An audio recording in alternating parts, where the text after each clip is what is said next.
الشیطان الرجیم بسم اللہ الرحمن الرحیم الحمدللہ والصلاة والسلام علی رسول اللہ وآلہ آل اللہ واللعنۃ الدائمۃ علی اعدائهم اعداء اللہ من یوم عداوتهم الی یوم لقاء اللہ۔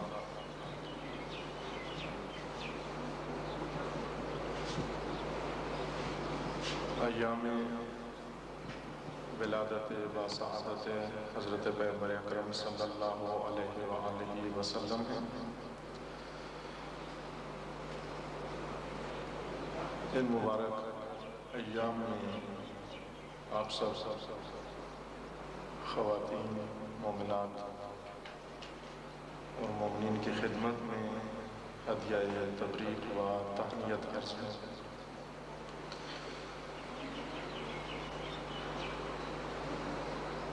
اور یہ ایام جیسا کہ اس باسعادت اور پرسرور مناسبت سے ہم آہنگیں سے ہی ان ایام میں ایک غمناک مناسبت بھی موجود ہے، اور وہ رحلت عظمیٰ حضرت امام خمینی رضوان اللہ تعالیٰ علیہ 2 دن پہلے یہ مناسبت سے گزری۔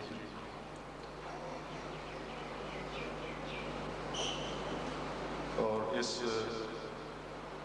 ولادت کے ایام میں آپ کی خدمت میں حاضر ہونے کی توفیق نصیب ہوئی ہے۔ جیسا کہ آپ نے سماعت فرمایا، اس گفتگو کا عنوان ہے خواتین کا کردار اسلام میں اور قرآن میں۔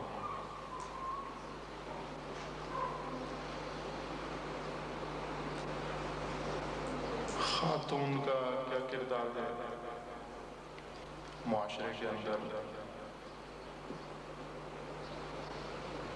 دین کی نقطہ نگاہ سے، اسلام کے زاویہ نظر سے اسے کیا کرنا چاہیے، کیا کچھ وہ کر سکتی ہے، یہ سب سمجھنے کے لیے پہلے یہ جاننا ضروری ہے کہ خود خاتون کیا ہے، عورت کس کو کہتے ہیں۔ بظاہر لگتا ہوگا کہ شاید یہ تو بہت ہی واضحات میں سے ہمیں سب معلوم ہے، لیکن اتنی واضح چیز نہیں ہے۔ پہلے خاتون کا مقام معلوم ہو جائے تاکہ خاتون کا کردار معلوم ہو سکے۔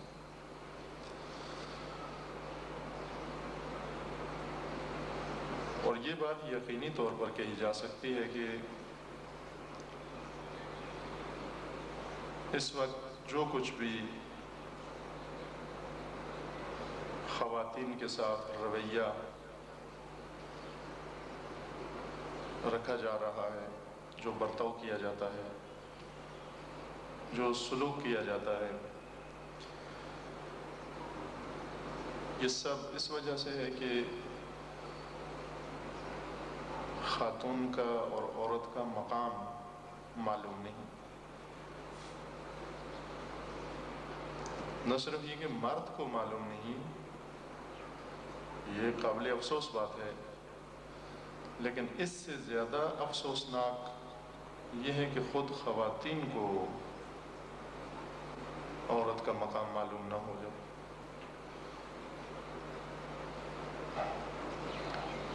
بہت نچلی سطح پہ لا کر خود خاتون جب اپنے آپ کو دیکھے، جب اپنا مقام خود اپنی نگاہوں میں کھو بیٹھے، تو ظاہر سی بات ہے کہ دوسرے کی نگاہوں میں بھی وہ اپنا مقام کھو بیٹھے گی، اور خدا نخواستہ کوئی انسان ایک دفعہ اگر اپنا مقام کھو بیٹھا معاشرے کے اندر، کسی کے نگاہوں میں وہ کسی کردار کے قابل نہیں ہوتا، اسے کسی کردار کی توقع نہیں ہوتی، وہ کوئی کردار ادا نہیں کر سکتا وہ انسان۔ بس پہلا نقطہ جو جاننا ہے وہ یہ کہ عورت کا مقام کیا ہے۔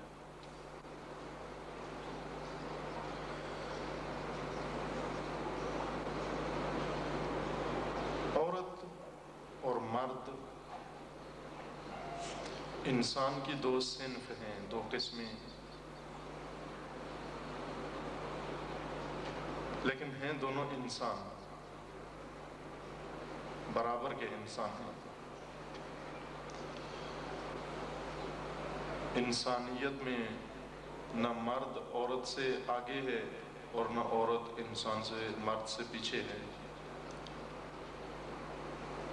بنیادی طور پر دونوں کی حیثیت انسان کی حیثیت ہے۔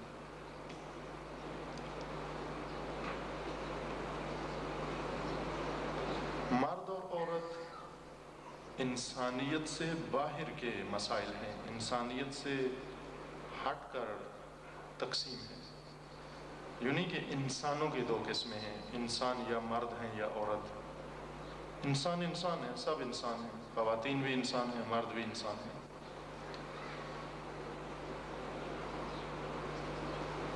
تھوڑا سا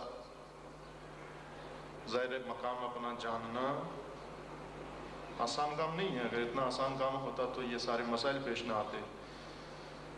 تاریخ میں اور خصوصاً آج کے زمانے میں اگر مرد اپنا مقام پہچان جائے یا خاتون اپنا مقام پہچان جائے، یہ مقام کی معرفت اتنا آسان کام نہیں ہے۔ اور علی علیہ السلام کا بھی فرمان ہے کہ کفی بالمرء جہلا ان لا یعرف قدرہ، انسان کی جہالت کے لیے بس یہی کافی ہے کہ اسے اپنی قدر و قیمت معلوم نہ ہو، اسے اپنا مقام معلوم نہ ہو۔ اگر آپ تلاش کریں سب سے بڑا جاہل انسان، جس کو مثلا محاورے کے طور پر کہا جاتا ہے ابو جہل، اگر کوئی زمانے کا ابو جہل تلاش کرنا ہے کون ہے، سب سے بڑا جاہل وہ نہیں ہے جس کو دوسروں کے بارے میں زیادہ معلومات نہ ہو، مثلا جس کو دینی معلومات نہ ہو، جس کو دنیاوی معلومات نہ ہو، جس نے اسکول نہ پڑھا ہو، جس نے مختلف علوم نہ حاصل کیے ہوں، اس کو نہیں کہتے سب سے بڑا جاہل انسان۔ امیر المومنین علیہ السلام فرماتے ہیں نہج البلاغہ میں، سب سے بڑا جاہل انسان وہ ہے جسے یہ معلوم نہ ہو کہ خود میں کیا ہوں، اسے اپنا مقام معلوم نہ ہو، اپنی قدر و قیمت اس کو معلوم نہ ہو۔ کفی بالمرء جہلا ان لا یعرف قدرہ، اپنی قیمت اور قدر مقام نہ جانتا ہو، یہ جہالت کے لیے کافی ہے۔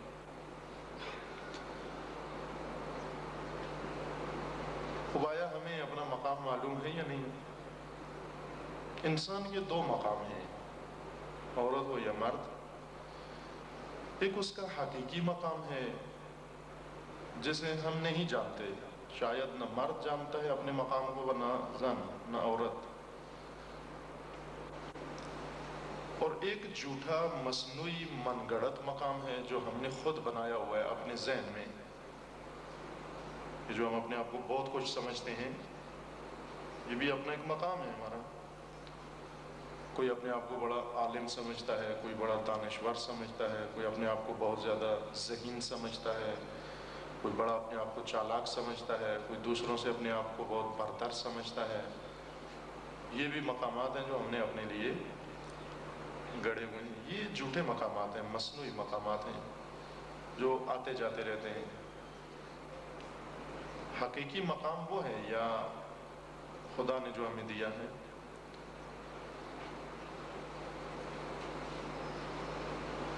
وہ مقام جو حقیقی ہے انسان کو معلوم ہونا چاہیے۔ یہ چیزیں جو ہم اپنے تعارفی کارڈ چھپوا کر ان پر لکھ لیتے ہیں، اور اس پہ اپنی کئی پوسٹ کئی مقامات ذکر کر دیتے ہیں. یہ نہیں ہے ہمارے مقامات. اور قرآن نے بھی جو سب سے بڑا خطرہ انسان کے سامنے رکھا ہے کہ اس خطرے سے کبھی دوچار نہ ہونا، وہ یہی خطرہ ہے کہ کہیں ایسا نہ ہو کہ انسان کو اپنا مقام معلوم نہ ہو، انسان کہیں اپنے آپ کو بھول نہ جائے، کہیں اپنے آپ کو کھو نہ دے. اور یہ خطرہ ہمیشہ درپیش ہے انسان سے. اور خدا نخواستہ اگر انسان اپنے آپ کو بھول گیا، اپنا پتہ بھول گیا، اپنا ایڈریس بھول گیا اگر انسان، اس کے بہت تباہ کن نتائج نکل رہے ہیں اور نکل سکتے ہیں. بلکہ اس وقت اگر ہم کہیں کہ ایک عالمی بحران پوری انسانیت کا اس دنیا میں، اس زمین کے اوپر کون سا بحران ہے جس میں پوری انسانیت اس وقت اس لپیٹ میں ہے، اس خطرے کی لپیٹ میں ہے. ممکن ہے کوئی کہے کہ بارشیں نہیں ہو رہی ہیں، کوئی کہے پیداوار میں کمی ہو گئی ہے، کوئی کہے آبادی بڑھ رہی ہے، کوئی کہے سیاسی بحران ہے، کوئی کہے اقتصادی بحران ہے. مختلف ممالک کے ممکن ہے اپنے اپنے بحران ہوں، لیکن ایک ایسا بحران جو مشرق و مغرب، اسلامی ممالک وغیر اسلامی ممالک سب کو درپیش ہے، وہ بحران وہ ہے انسانیت کے فقدان کا بحران، انسانیت کی گمشدگی کا بحران. انسانیت گم ہے، انسان اپنے آپ کو بھول چکا ہے. یہ سب سے بڑا بحران ہے. انسانی کرامت اور انسانی شرافت کا بحران، انسان کے حقیقی مقام کا بحران،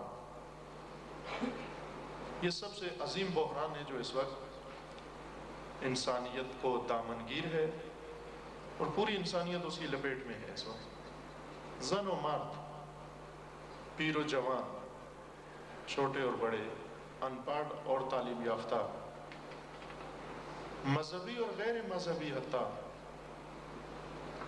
سب سے بڑا بحران جو اس وقت درپیش ہے وہ اپنے آپ کو گم کرنے کا بحران ہے، اپنے آپ کو کھو دینے کا بحران ہے. جس فرد کے پاس جائیں اس کی ایک گمشدہ چیز آپ کو ملے گی، اور وہ گمشدہ وہ خود ہے. باقی ہر چیز کا اس کو علم ہے. تنہا چیز جس کے بارے میں کچھ بھی نہیں جانتا وہ اپنی ذات، اپنے بارے میں کچھ بھی نہیں جانتا. آپ نے دیکھا بعض لوگ کتابیں لکھتے ہیں بڑی بڑی کسی موضوع پر، کسی بھی سیاست میں کوئی کتاب لکھ دی، دین کے بارے میں کوئی کتاب لکھ دی، جغرافیہ میں کوئی کتاب لکھ دی، تاریخ کے بارے میں کتاب لکھ لی، مختلف علوم میں، فزکس میں، کیمسٹری میں، کسی موضوع پر بھی اس نے قلم اٹھایا کچھ نہ کچھ لکھ دیا. معلوم ہوتا ہے کہ بڑی معلومات ہیں اس کو. یا آپ اصل مشاہدہ کرتے ہیں کہ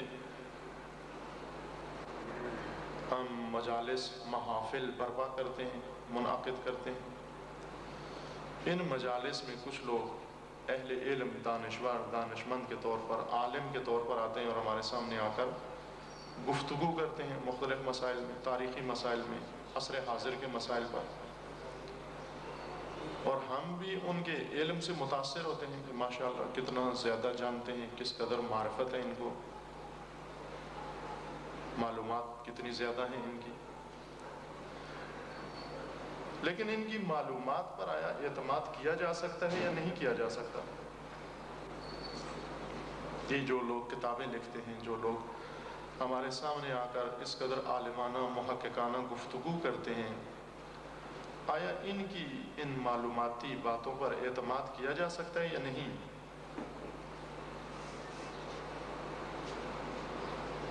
اگر ہم تھوڑا سا غور کریں تو شاید ہمارا اعتماد اٹھ جائے.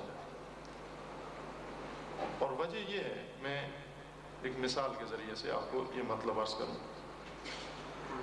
مثلا فرض کریں کہ میں آپ کی آبادی میں آیا ہوں، نیا آدمی، جانتا نہیں ہوں مثلا فلاں آدمی کا گھر کہاں ہے، فلاں صاحب کہاں رہتے ہیں، فلاں فیملی کہاں ہے یہ مجھے نہیں معلوم. یہاں پہ آیا اور کسی دکاندار سے کسی شخص سے میری ملاقات ہوئی اور ان سے میں نے ایڈریس مانگنا شروع کر دیے. یہ فلاں کا پتہ بتا دیں، فلاں کا پتہ، اور انہوں نے بھی سب کے بتا دیے مجھے. اور آخر میں ان سے اپنے ان کے گھر کا پتہ پوچھوں. ذرا وہ خود بھی تو کسی گھر میں رہتے ہیں. پورے شہر کا انہوں نے مجھے پتہ بتا دیا، ایڈریس بتا دیے. جب ان کے اپنے ایڈریس کی باری آئی تو معذرت کرنے لگے کہ معاف کرنا، مجھے اپنے گھر کا پتہ نہیں معلوم، اپنے گھر کا ایڈریس میرے پاس نہیں ہے، میں اپنے گھر کی گلی نہیں جانتا، اس روڈ سے آشنا نہیں ہوں، کس محلے میں رہتا ہوں، کس گلی میں رہتا ہوں، کس مکان میں رہتا ہوں، یہ نہیں مجھے معلوم. اب آپ یہ بتائیں کہ وہ دوسروں کے جتنے ایڈریس اس نے بتائے تھے آپ کو، دوسروں کے جتنے پتے اس نے بتائے تھے آپ کو، ان پر کوئی اعتماد رہے گا آپ کو؟ یعنی جس سے آپ نے بہت سارے پتے پوچھے اور ان میں سے ایک اس کے اپنا بھی پتہ پوچھا، اس نے سب کے پتے بتا دیے لیکن اسے اپنا پتہ نہیں معلوم، اپنے گھر کا ایڈریس نہیں معلوم اسے. تو آیا یہ جو دوسروں کے اس نے ایڈریس دیے ہیں ہمیں، دوسروں کے پتے جو ہم اس نے بتائے ہیں، یہ قابل اعتماد ہوں گے ہمارے لیے؟ اس کی اس رہنمائی کو لے کر ہم گلی کوچوں میں لوگوں کو تلاش کرنا شروع کر دیں گے؟ اعتماد نہیں ہوتا. فوراً انسان کہتا ہے بھی چھوڑو اس کو، یہ جو اس نے ساری دنیا کے ایڈریس ہمیں بتائے ہیں اور اپنا نہیں بتا سکتا. جس کو اپنا ایڈریس نہیں معلوم وہ دوسروں کے کیا جانتا ہوگا؟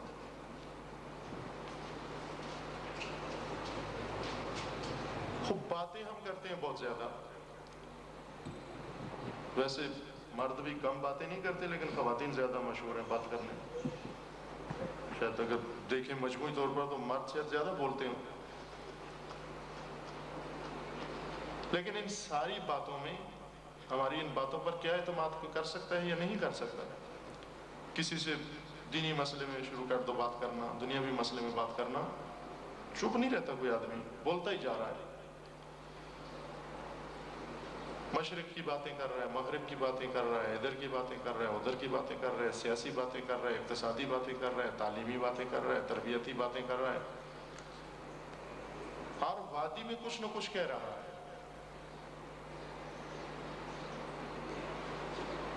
لیکن اس انسان سے یہ پوچھیں کہ آپ جو اتنا چہک رہے ہیں، آپ جو اس قدر ہر میدان میں کچھ نہ کچھ بول رہے ہیں، ہر فن مولا ہیں آپ، کچھ اپنے بارے میں بتائیں مجھے، خود کیا ہو؟ پھلوں کی اس کو معرفت ہے، درختوں کی اس کو معرفت ہے، پرندوں کی اس کو معرفت ہے، جانوروں کی اس کو معرفت ہے، ستاروں کی اس کو معرفت ہے، ملائکہ کی باتیں سنا رہا ہے، جنوں کی باتیں کرتا ہے. بعض لوگ ہیں کہتے ہیں ہمارے قبضے میں جن ہے، جن شناس. تو ان سے یہ پوچھیں کہ بھائی یہ ٹھیک ہے کہ آپ کو ان سب کی معلومات ہیں، لیکن اس وقت مجھے آپ اپنے بارے میں کچھ بتا دیں، اپنی ذات کے بارے میں ضرور کچھ بتا دیں.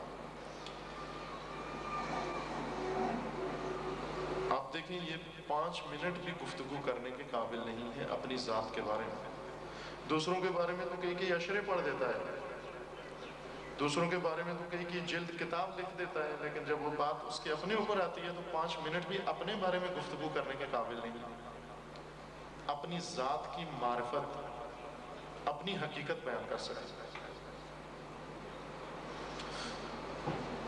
یہاں ممکن ہے تھوڑا سا ذہن میں ہمارے یہ خیال آئے کہ ہم تو اس کے برعکس ہیں. ہم سے اگر کوئی پوچھے اپنی ذات کے بارے میں تو ہم تو بولتے ہی چلے جاتے ہیں 5 منٹ یا 5 گھنٹے اپنی تعریفیں کرتے ہوئے نہیں تھکتے. ہم صبح سے شام تک تو اپنی باتیں کرتے ہیں سب. لہٰذا آپ اگر 24 گھنٹوں میں جو باتیں آپ نے کی ہیں انہیں ریکارڈ کریں اور پھر سنیں، سب سے زیادہ جو جملہ آپ نے استعمال کیا ہے وہ میں نے یہ کہا، میں نے یہ سنا، میری یہ بات ہے، میرا یہ گھر ہے، میری یہ چیز ہے، میری یہ بات ہے، میرا یہ حق ہے، یہ سب میرا میرا میرا. بس اس کا مطلب ہوا کہ اپنے بارے میں ہم بہت کچھ کہتے ہیں، لیکن ذہن میں رہے وہ بات جو پہلے کی تھی کہ انسان کے 2 مقام ہیں، انسان کی 2 میں ہیں، انسان کی 2 ذات ہیں. ایک انسان کی حقیقی ذات ہے اور ایک انسان کی جھوٹی مصنوعی اور من گڑت ذات ہے. یعنی ایک وہ حقیقت ہے انسان کی جو خدا نے بنائی ہے اور ایک وہ حقیقت ہے انسان کی جو خود اس نے بنائی ہے. ہم جو صبح و شام میں کا رٹا لگاتے ہیں، یہ وہ میں نہیں ہے، خود ہی نہیں ہے جو خدا نے بنائی ہے، بلکہ یہ وہ خود ہی ہے جو ہم نے خود بنائی ہوئی ہے. یہ جھوٹی اور من گڑت انا ہے. کہا جاتا ہے ہمیں کہ اپنی انا کو بھول جاؤ، اپنی انانیت کو مٹا دو، اپنی میں کو مٹا دو. وہ یہی میں ہے، جھوٹی من گڑت مصنوعی. اس کو ہم سب نے بنا لیا، اس کو ختم کریں. لیکن وہ خودی جو خدا نے بنائی ہے، وہ ذات جو خدا نے خلق کی ہے، اس کی معرفت حاصل کریں، جس کے بارے میں کہا گیا من عرف نفسہ فقد عرف ربہ.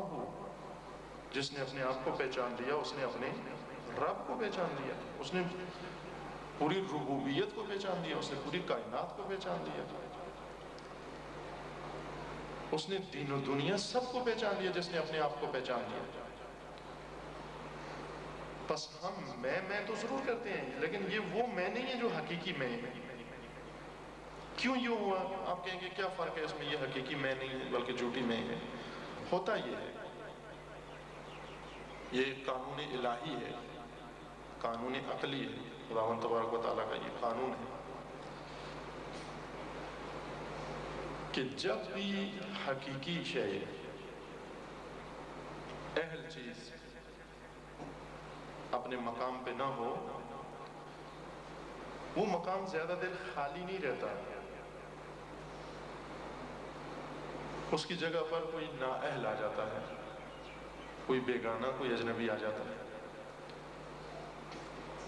ہر چیز کے کوئی اہل ہوتے ہیں، اگر وہ اہل ہوں فابہا، ٹھیک ہے، وہ اہل کا مقام تھا، اہل کو مل گیا. لیکن اگر اہل نہیں ہے تو نااہل فوراً آ کے وہ جگہ لے لے گا.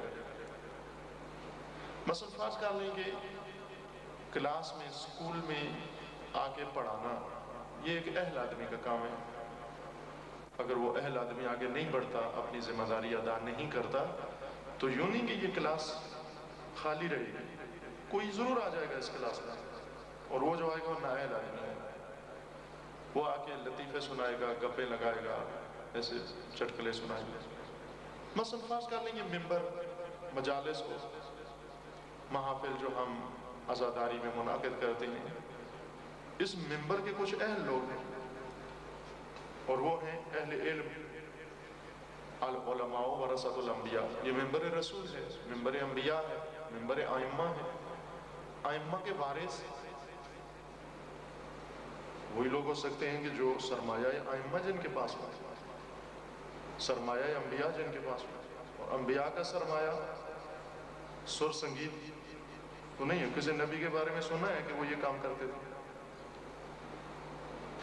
دیکھا آج تک راگ الاپتے ہوئے دیکھا کسی نبی کو؟ آپ سنا کہ فلاں نبی راگ گایا کرتے تھے؟ معاذ اللہ. کسی امام کے بارے میں سنا؟ نہیں سنا. لیکن یہ ہم نے سنا ہے کہ علماء کے پاس، انبیاء کے پاس علم تھا، ائمہ کے پاس علم تھا. اب اس ممبر پہ کون آگے بیٹھے؟ ممبر نبی پر، ممبر امام پر کون آئے اور کیا کہے آ کر؟ ممبر نبی پر وہ ہے جو وارث نبی ہے. وارث نبی کا مطلب یعنی جس کے پاس سرمایہ نبی ہے، جس کے پاس ترکہ نبی ہے، جس کے پاس ارث نبی ہے. اور ارث نبی ہے علم. بس اہل ممبر وہ ہے جو علم رکھتا ہو، جو علم نہیں رکھتا وہ نہ اہل ہے. لیکن اگر اہل علم یہ کام نہ کرے، ممبر پہ آنا چھوڑ دے، پھر یوں تو نہیں کہ یہ ممبر خالی رہے گا، یہ ممبر فوراً بھر جائے گا، پر ہو جائے گا، اور وہ جو آئے گا نااہل آئے گا. نااہل آ کے فوراً یہ جگہ بھر دے گا.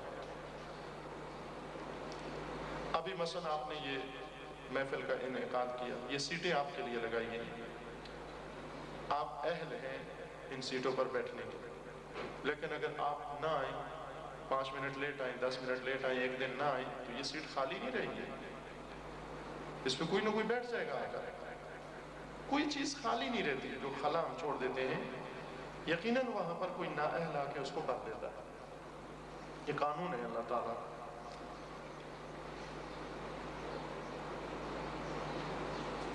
اسی قانون کے تحت اگر انسان کی حقیقی خودی، حقیقی ذات، حقیقی میں، حقیقی انا اگر یہ نہ پہچانی جائے، یہ اپنے مقام پہ نہ آئے، تو اس کی جگہ پر ایک جھوٹی خودی آ جاتی ہے، ایک جھوٹی انا آ جاتی ہے، ایک کاذب اور من گڑت مصنوعی انا آ جاتی ہے۔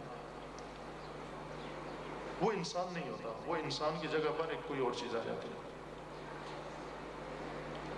اسی خطرے کے پیش نظر کہ انسان کو بھول سکتا ہے، خداوند تبارک و تعالیٰ نے قرآن مجید میں انسان کو خبردار کیا، جھنجھوڑا۔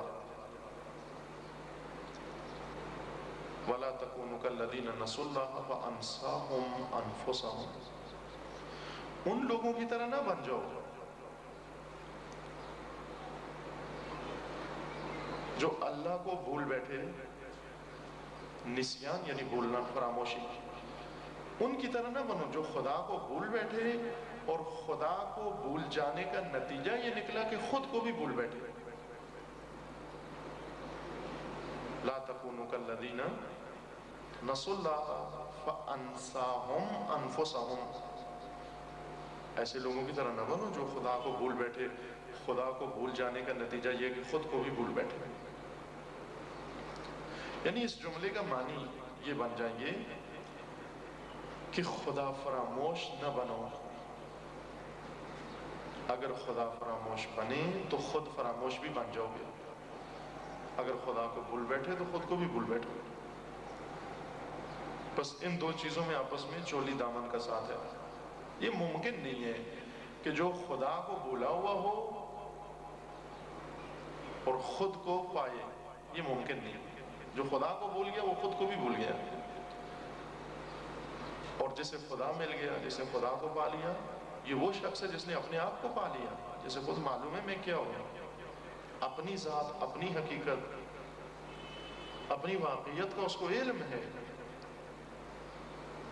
جیسا کہ حدیث آپ کی خدمت میں عرض کی، حدیث نبوی بھی ہے، حدیث علوی بھی ہے، من عرف نفسہ فقط عرف ربہ، یعنی یہ پیغمبر اکرم سے بھی منقول ہے، علی علیہ السلام سے بھی منقول ہے یہ حدیث، من عرف نفسہ فقط عرف ربہ، جس نے اپنے آپ کو پہچان لیا اس نے اپنے رب کو پہچان لیا۔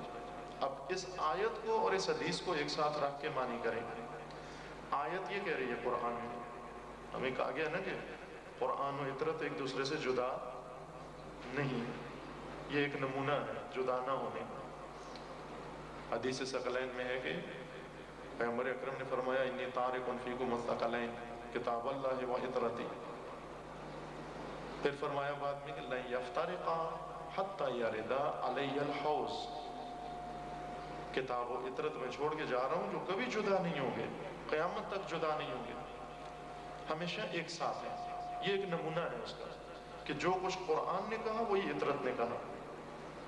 قرآن نے یہ کہا کہ لا تکونوا کالذین نسوا اللہ فانساہم انفسہم، اس کے معنی یہ بنتے ہیں قرآن کے کہ خود فراموش نہ بنو کہ خدا فراموش بن جاؤ گے، خدا کو مت بھولو کہ خود کو بھی بھول جاؤ گے۔ اور معصوم کے فرمان یہ ہے کہ من عرف نفسہ فقد عرف ربہ، یعنی خود کو پہچان لو تاکہ خدا کو پہچان جاؤ، خود کی معرفت پیدا کرو تاکہ خدا کی تمہیں معرفت ہو جائے۔ بس دیکھیں خود اور خدا کا کتنا گہرا رابطہ ہے۔ اگر کوئی خود کو پا گیا خدا کو بھی پا لیا، جو خود کو بھول گیا اس نے خدا کو بھی بھلا دیا۔ اتنا گہرا رابطہ خود اور خدا میں ہے، بلکہ خدا ملتا ہی انسان کو خود سے ہے، خود ہی سے ملتا ہے۔ اب پڑھا ہوا ہے الحمدللہ، آپ اہل علم ہیں، اقبال کا فلسفہ خودی وہ فلسفہ خدا ہے در حقیقت، کہ انسان خود سے خدا تک پہنچتا ہے، اپنی ذات سے اپنے خالق تک پہنچتا ہے۔ آیات انفسی میں سے یہ ہے، اللہ کی انفسی نشانیوں میں سے خود ایک ذات انسان ہے۔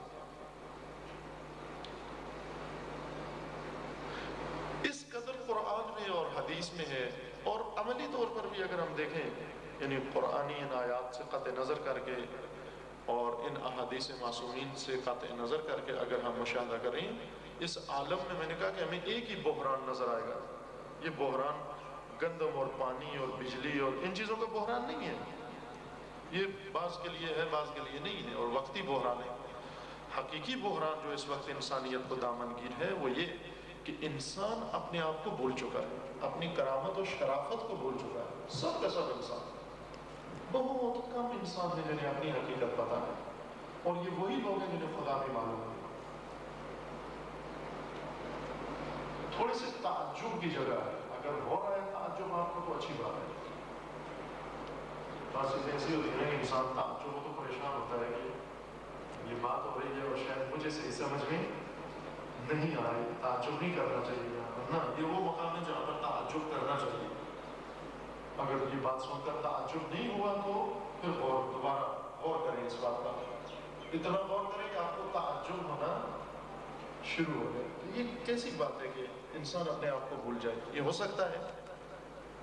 قرآن تو کہہ رہا ہے کہ لا تکونوا کالذین نسوا اللہ فانساہم انفسہم. ان لوگوں کی طرح نہ بنو جو اپنے آپ کو بھول گئے. بس معلوم ہوا کہ اپنے آپ کو بلایا جا سکتا ہے, انسان اپنے آپ کو بھول سکتا ہے. لیکن کیسے بھولتا ہے انسان, کیسے خود فراموش ہو جاتا ہے انسان؟ اور خود فراموشی کا نتیجہ خدا فراموشی, اور خدا فراموشی کا نتیجہ کہ انسان کو کچھ بھی معلوم نہیں, یہ ویسے ہی بول رہے ہیں ہانک رہا ہے. خود فراموش آدمی کہہ رہا ہے جی مجھے جنوں کا پتہ ہے, مجھے ملائکہ کا پتہ ہے, مجھے دین کا معلوم ہے, مجھے کتب آسمانی کا علم ہے, مجھے انبیاء کا علم ہے, مجھے ائمہ کا علم ہے, مجھے فلاں علم ہے, فلاں علم ہے, فلاں علم ہے. بھائی آپ کو سب کچھ علم ہے مانتے ہیں ہم, آپ ان ساری باتوں کو چھوڑو, اپنے بارے میں کوئی دو چار باتیں بتاؤ. جب اپنے پہ بات آئے وہ کہ مجھے اپنے بارے میں کچھ بھی معلوم نہیں. اس کی کسی بات پر اعتماد نہیں ہے. معلوم ہوا کہ تجھے انبیاء کے بارے میں بھی کچھ معلوم نہیں ہے, تجھے قرآن کے بارے میں بھی کچھ معلوم نہیں ہے, تجھے ملائکہ کے بارے میں بھی کچھ معلوم نہیں ہے, تجھے باقی چیزیں جو دعویٰ کر رہا ہے تو مجھے اتنا علم ہے, کچھ بھی نہیں تیرا علم, تجھے اپنے بارے میں کچھ نہیں معلوم. البتہ بہت سارے لوگ ہیں جو اپنے بارے میں دعویٰ کرتے ہیں لیکن یہ خود فراموش ہیں, غیر کو خود سمجھتے ہیں. یہ بھی ایک عجیب مخمصہ ہے, اس سے بھی ذرا آشنا ہو جائیں آپ. یہ انسان جو اس قدر مدعی ہے, دعویٰ کرتا ہے اپنے علم کا, اپنی دانش و دانائی کا, دیکھیں کہ اس کی حالت کیا ہے. اگر ایک مثال, اگر اس محفل میں کوئی آئے, کوئی خاتون آئی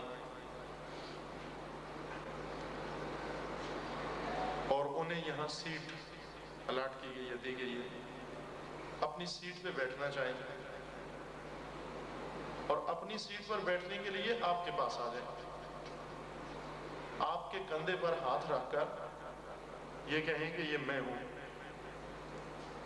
جب ان سے پوچھا جائے یہ کون ہے, آپ کہیں کہ یہ میں ہوں. کبھی اس سے اتفاق شاید نہیں ہوا ہوگا لیکن آپ سوچیں, ذہن میں سوچیں, ایک آدمی آئے باہر سے, آپ کے کندھے پر ہاتھ رکھ کر کہے یہ میں ہوں. جب کھانا کھائے, لقمہ اٹھائے, نوالا اٹھائے, آپ کے منہ میں ڈالے اور پوچھیں اس سے کیا کر رہی ہو, وہ کہے کہ اپنے منہ میں ڈال رہی ہوں.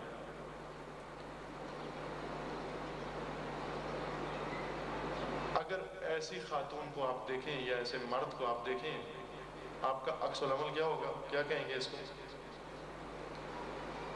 یعنی ایسا آدمی جس نے آپ کے کندھے پر ہاتھ رکھا اور کیا کہا کہ یہ میں ہوں, آپ کو میں سمجھ رہا ہے, کیا کریں گے ہم, کیا کہیں گے اس انسان کو کہ اگلی دفعہ عشرہ ہمارے یہاں پڑھنا, یہ تو نہیں کہیں گے اس کو. کیا کریں گے ہم, عکس العمل کیا ہوگا ہمارا؟ ہنسیں گے ہم, ہنسیں گے نا, یا نہیں ہنسیں گے؟ لامحالہ ہنسیں گے, یہی تو ہنسنے کی جگہ ہے. کیوں ہنسیں گے؟ اس لیے کہ یہ پاگل ہے, دیوانہ ہے, احمق ہے, بے وقوف ہے, مجنون ہے. اگر کوئی کسی کرسی کو ہاتھ لگا کے کہے یہ میں ہوں, ٹیبل کو ہاتھ لگا کے کہے یہ میں ہوں, کھمبے کو کہے یہ میں ہوں, ستون کو کہے یہ میں ہوں، واقعی پاگل ہے، اس کو جا کے کسی پاگل خانے میں بند کروا دیں، علاج کروائیں اس کا۔ جو اپنے آپ کو بھول کر غیر کو خود سمجھنا شروع کر دے، پاگل بنا اسی کو کہتے ہیں، غیر کو خود سمجھنا شروع کر دے۔ وہ سمجھے یہ ستون میں ہوں، اپنے کپڑے لا کے ستون کو پہنا دے اور کہے کہ میں کپڑے پہن رہا ہوں۔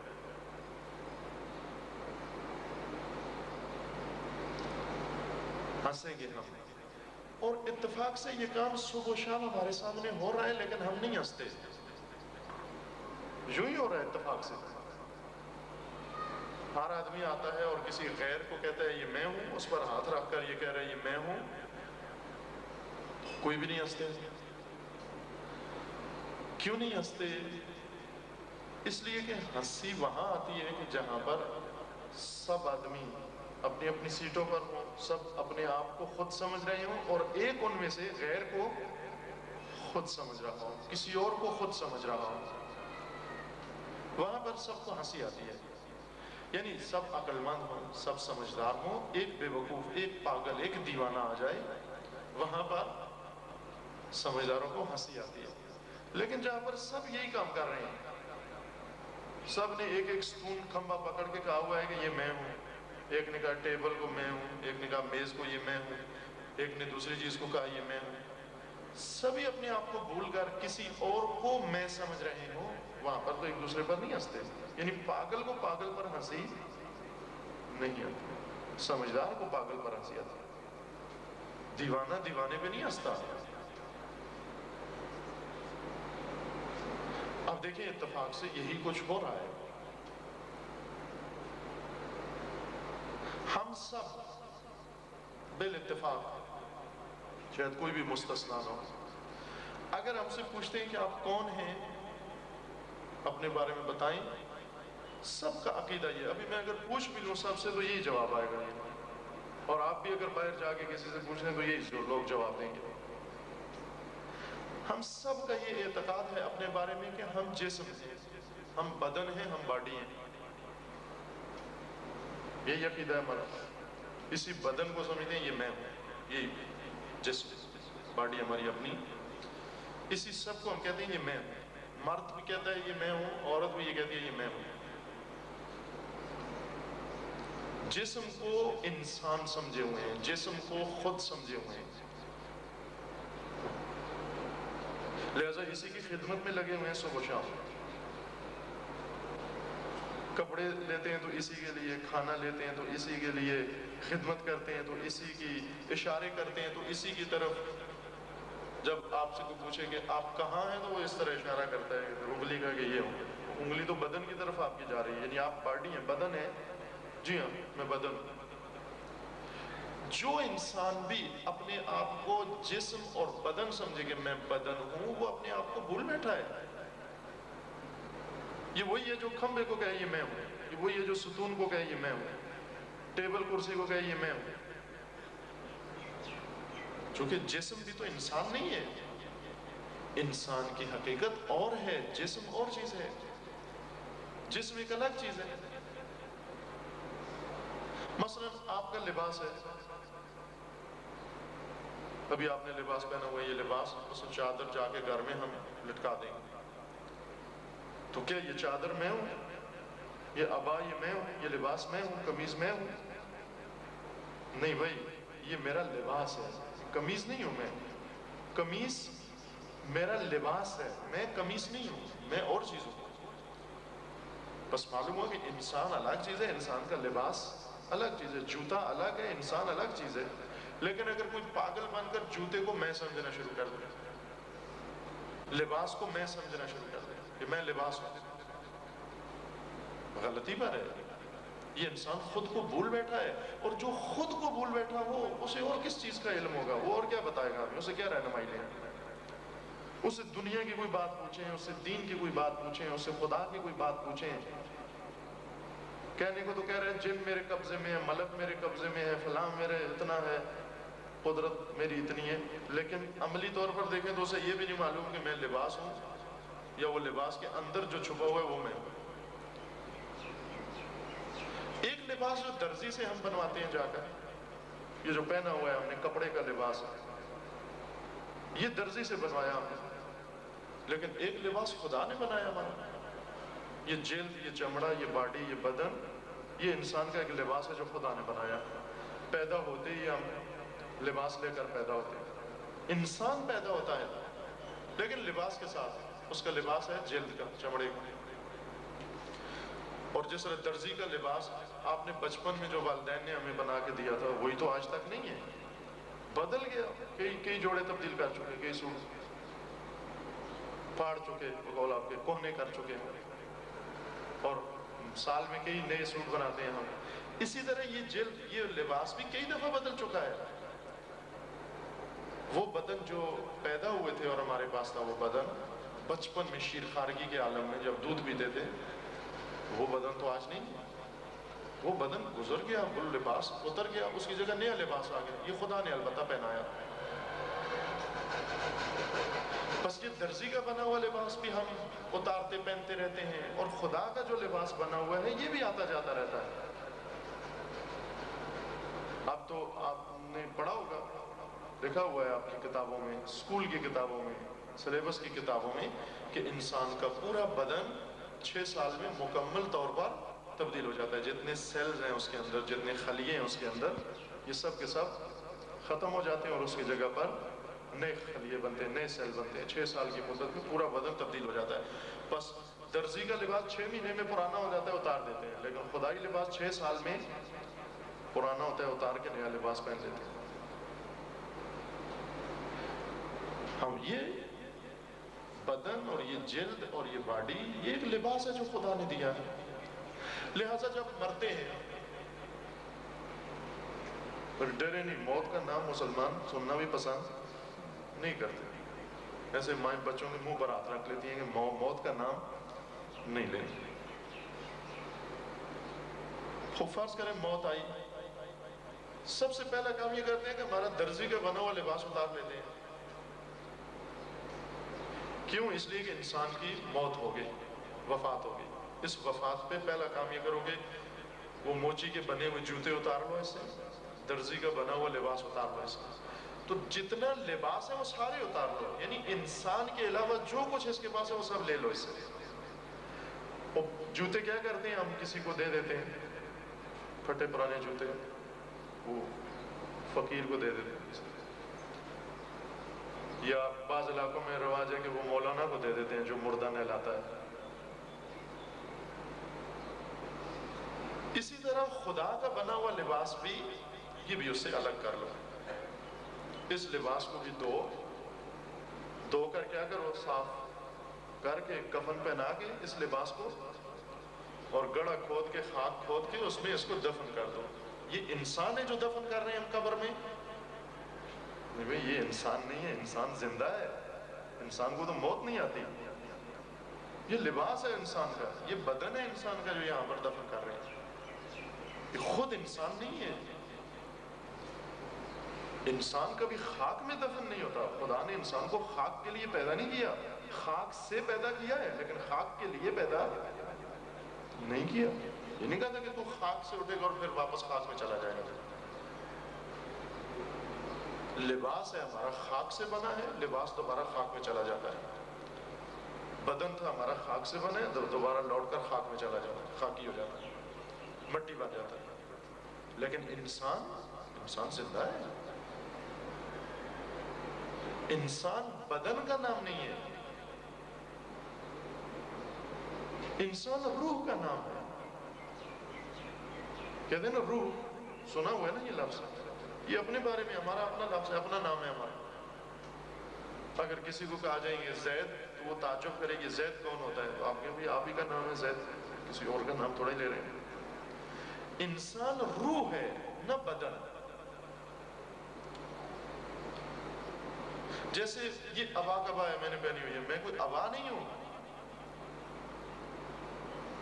میں یہ امامہ نہیں ہوں، میں یہ قمیص نہیں ہوں، یہ لباس ہے میرا، لہذا تبدیل کرتا رہتا ہوں۔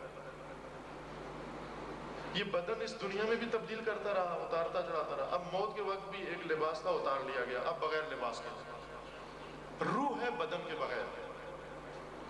البتہ اس بدن جسمانی اور بدن عنصری کے بغیر.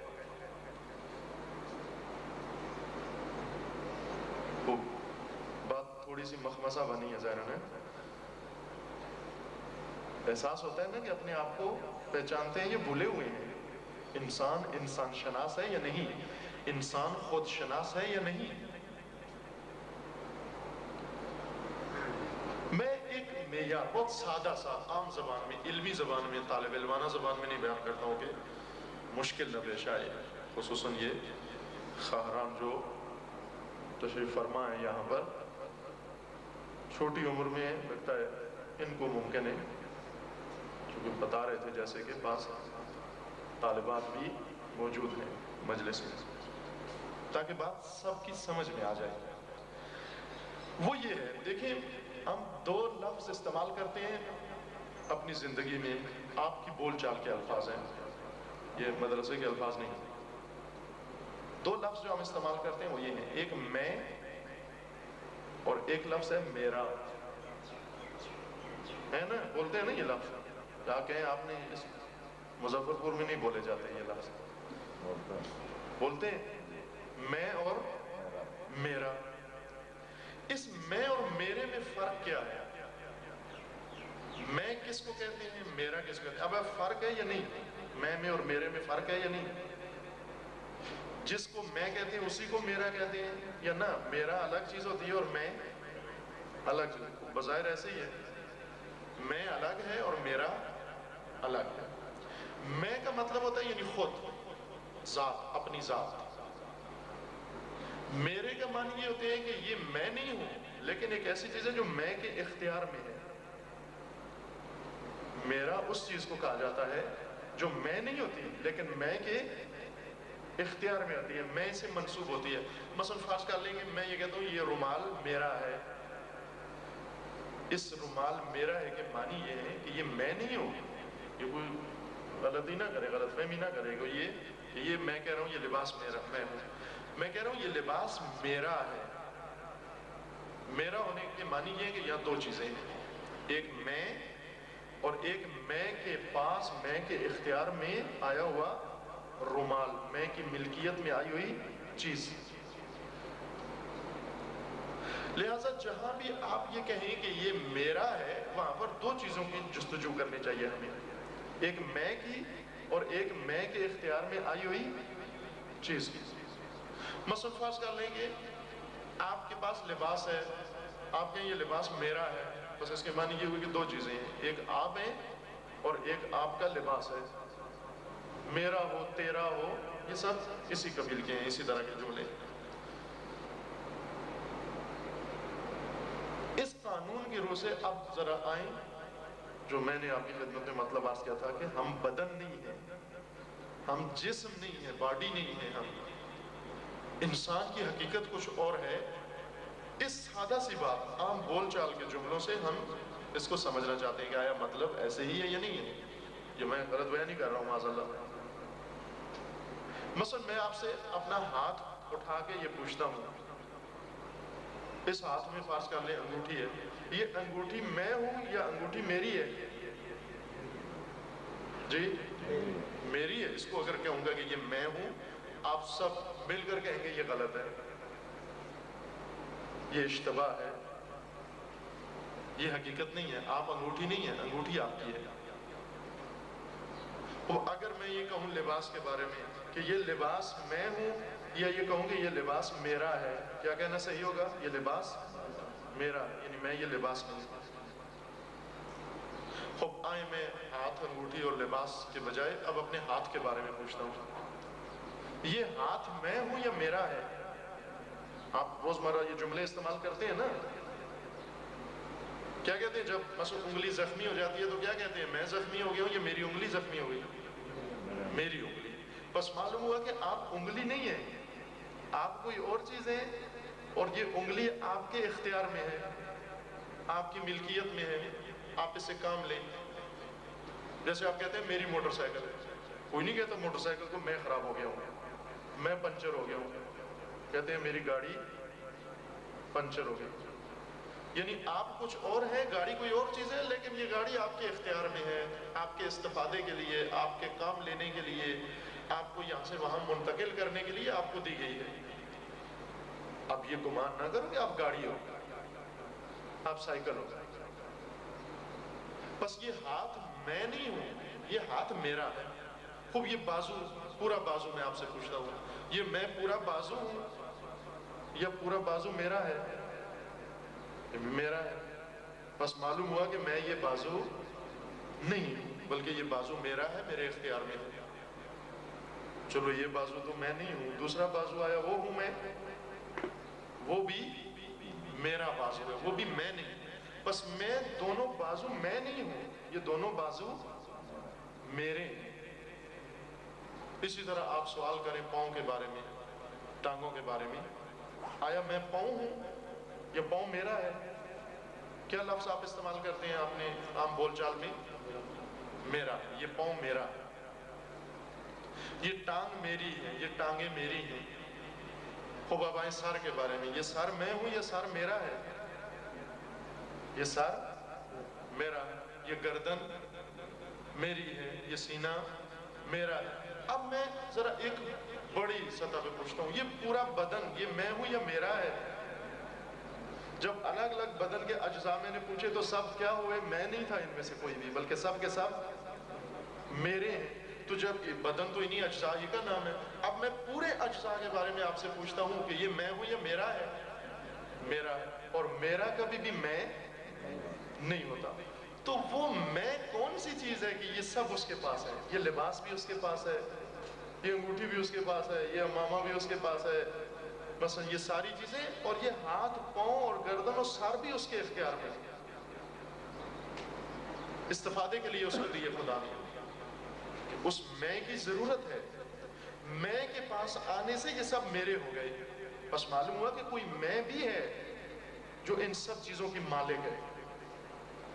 کوئی میں ہے جو ہاتھ کی مالک ہے، بازو کی مالک ہے، گردن کی مالک ہے، سر کی مالک ہے، سینے کی مالک ہے، ٹانگوں کی مالک ہے، پاؤں کی مالک ہے، وہ پورے دڑ کی مالک ہے۔ کوئی میں ہے ایسی چیز؟ انسان اس کا نام ہے، وہ جو اس سب کی مالک ہے، وہ جو سب بول بول کے کہہ رہی ہے کہ یہ میرا ہے، یہ میرا ہے، یہ میرا ہے۔ تو ہم نے میں کو چھوڑ کر کس کو پکڑ لیا؟ میرے کو۔ ہم نے کہا یہ بدن، یہ میں۔ خوب اگر پہلے کہا تھا نا کہ ایک پاگل آئے اور آ کر کرسی کو کہے کہ یہ میں ہوں، ہم سب ہنسیں گے اور کہیں گے بھئی آپ کرسی نہیں ہو، آپ کوئی اور ہو۔ اور یہی کام ہم کر رہے ہیں۔ ہم سب کا اعتقاد یہ ہے کہ ہم بدن ہیں، ہم جسم ہیں، ہم باڈی ہیں۔ کوئی ہنستا نہیں ہے اس وجہ سے کہ سب بھولے ہوئے ہیں اپنے آپ کو۔ اور جو اپنے آپ کو بھول جائے، لا تکونوا کالذین نسوا اللہ فانساہم انفسہم، جو اپنے آپ کو بھول جائے اسے کچھ بھی معلوم نہیں ہوتا، اس کی کسی بات پر اعتماد نہیں ہوتا جس کو خود اپنا پتہ نہ ہو، جسے خود اپنی اطلاع نہ ہو، اپنا علم نہ ہو اسے۔ وہ کہہ رہے جی مجھے معلوم ہے جانور کیا ہوتا ہے، مجھے معلوم ہے ملک کیا ہوتا ہے، مجھے معلوم ہے فلاں کیا ہوتا ہے، فلاں کیا ہوتا ہے۔ آپ اس سے پوچھیں خود کیا ہو، کہ میں باڈی ہوں، اس کی کسی بات پر کوئی اعتماد نہیں ہے، تمہیں اپنا ہی نہیں معلوم۔ نزدیک ترین چیز اپنے ساتھ تم خود ہو، اپنے قریب تم خود ہو۔ جب تمہیں اتنی قریب چیز کا نہیں علم جو تم خود ہو، تو دور کی چیزوں کے بارے میں ہمیں کیا بتا سکتے ہو؟ یہ خود فراموشی ہے، اور خود فراموش خدا فراموش ہوتا ہے۔ جو خود کو نہ پہچانے اس کو خدا کا علم نہیں ہوتا، اور جس کو خدا کا علم نہ اس کو خدائی کا بھی علم نہیں ہوتا، وہ سارے نظام عالم کا بھی اس کو علم نہیں ہوتا۔ لیکن اس کو قصے، کہانیاں، لطیفے بہت یاد ہوتے ہیں۔ بس یہ نہیں کہو کہ یہ ہمارے علوم ہے، یہ ہماری معرفت ہے جو ہمارے پاس ہے۔ یہ قصے ہیں، کہانیاں ہیں، نہ خدا کا علم ہے نہ خود کا علم ہے، اور خود و خدا کو بھولے ہوئے بہت کچھ ہم نے رٹا لگایا ہوا ہے۔ یہ قصے کہانیاں سنے ہوئے ہیں، ذرا اندر جھانک کے دیکھیں تو ہمارے علم کا بانڈا پھوٹ جاتا ہے، سارا پول کھل جاتا ہے اس کا۔ اب وہ میں کون ہے؟ آگے اس نقطے تک، وہ حقیقت انسان کیا چیز ہے؟ وہ میں انا وہ کون ہے کہ یہ سب اس کے پاس ہے، یہ سب اس کے اختیار ہے. سائیکل اسی کی ہے، گاڑی اسی کی ہے، موٹر سائیکل اسی کی ہے، گھر اسی کا ہے، یہ لباس جوتا اسی کا ہے، یہ ہاتھ پاؤں باڈی یہ سب اسی کا ہے. اور جس طرح وہ سائیکل سے بھی فائدہ اٹھا رہی ہے وہ میں، گاڑی سے بھی فائدہ اٹھا رہی ہے وہ میں، لباس سے بھی فائدہ اٹھا رہی ہے وہ میں، بدن کے ہر جز سے فائدہ اٹھا رہی ہے وہ میں اس کا نام ہے روح، اس کا نام ہے نفس. بس انسان روح ہے، انسان نفس ہے. روح اور نفس جسمانی چیز نہیں ہے. روح جسمانی چیز نہیں ہے، نفس جسمانی چیز نہیں ہے. لہٰذا اس کو قبر میں بھی نہیں دفنا سکتے ہیں، کیونکہ قبر میں جسم ڈالا جاتا ہے، روح کو نہیں ڈال سکتے. جو لوگ مر جاتے ہیں ان کی ارواح موجود ہیں، دیکھ رہی ہیں آپ کو، بدن ان کی قبروں میں ہے، گڑھے میں، خاک میں دفن ہو، روح موجود ہے ان کی. شہید ہو یا غیر شہید ہو، اس کی روح آپ کو دیکھ رہی ہے. کہا جاتا ہے نا کہ اپنی ارواح کے لیے، اپنے مرحومین کے لیے کچھ یہاں سے نظر نیاز کیا کرو ان کے نام پر، ان کے ایصال ثواب کے لیے. کچھ لوگ ہیں جو سمجھتے ہیں کہ جب تک قبر پہ نہ لے جائیں اس وقت تک نظر نیاز نہیں ہوتی ان کے لیے. نہ، اپنے گھر میں کرو، چونکہ ان کی روح ہر حال میں عالم ارواح میں، عالم برزخ جس کو کہتے ہیں، عالم برزخ میں وہ روح موجود ہے، وہ تو نہیں مری. اور انسان کو خدا نے مرنے کے لیے نہیں بنایا، ہمیشہ زندہ رہنے کے لیے بنایا، ابدیت کے لیے، ہمیشہ کے لیے بنایا خدا نے. وہ حقیقت انسان ہے. اب دیکھیں گے، بات ہم کر رہے تھے کہ خواتین کا کردار، خواتین کے کردار کے لیے عرض کیا تھا کہ پہلے خواتین کا مقام سمجھنا ضروری ہے کہ خاتون کا مقام کیا ہے، تاکہ اس کو پتہ چلے کہ اس کا کردار کیا ہونا. جس کا مقام ہی معلوم نہ ہو اس کا کردار کیا معلوم ہوگا. مثلا فرض کر لیں کہ ہمیں نہیں معلوم کہ یہ ٹیبل کا مقام کیا ہے، کرسی کا مقام کیا ہے، تو کرسی کا کردار کیا ہو سکتا ہے یہ بھی نہیں معلوم ہوگا. مقام زن، مقام خاتون، عورت کا مقام سب سے پہلے جو اس کو جاننے کی ضرورت ہے کہ وہ انسان ہے. اور انسان بدن کا نام نہیں بلکہ روح کا نام ہے. حقیقت اس کی نفس ہے، جسم ہے، جسم نہیں ہے. مرد ہو یا عورت دونوں. خوب، اب یہ جو تقسیم ہوئی ہے عورت و مرد کی، عورت و مرد یعنی جس کو کہیں مذکر و مؤنث. عورت انسان ہے، مکمل انسان ہے، مرد مکمل انسان ہے، دونوں. لیکن دیکھیں جس طرح ہم درزی کے پاس جاتے ہیں، لباس الگ الگ بناتے ہیں، خواتین اپنا لباس کسی اور ترتیب سے بناتی ہیں، مرد اپنا لباس الگ سے بناتے ہیں. تو لباس مختلف ہونے سے روح میں فرق آ جاتا ہے. جوتے ان کے الگ الگ ہوتے ہیں، عورت کا جوتا الگ ہے، مرد کا جوتا الگ ہے. تو جوتوں کے جدا ہونے سے دونوں میں فرق آ جاتا ہے، مقام میں فرق آ جاتا ہے. کوئی فرق نہیں آتا. عورت بے شک یہ لباس پہنے، مرد بے شک وہ لباس پہنے. یہ زنانہ مردانہ کپڑے اور زنانہ مردانہ جوتے، یہ ان کی انسانیت پر اثر انداز نہیں ہوتے. اسی طرح اگر ان کا جسم، ایک انسان کا جسم خدا نے بنایا زنانہ جسم، دوسرے انسان کا جسم بنایا مردانہ جسم، تو جسمانیت اس طرح کی ہو جانا، اس سے انسانیت پر کوئی فرق نہیں پڑتا. دونوں انسان ہیں برابر اور دونوں کی حقیقت ایک ہے. یہ جو خداوند نے ایک کو اس جسم کے ساتھ، ایک کو اس جسمانی خصوصیات کے ساتھ پیدا کیا، اس کا بھی ایک حکمت، ایک فلسفہ ہے. جس طرح سے خواتین کا کہا کہ آپ کا یہ لباس ہونا چاہیے، مرد کو کہا گیا کہ آپ کا یہ لباس ہونا چاہیے، اس کی بھی ایک حکمت ہے اس لباس میں. لیکن کوئی یہ نہ سمجھے کہ چونکہ ہمارا لباس ایسے ہے بس ہمارا مقام بھی اتنا ہی ہے جتنا ہمارا لباس ہے.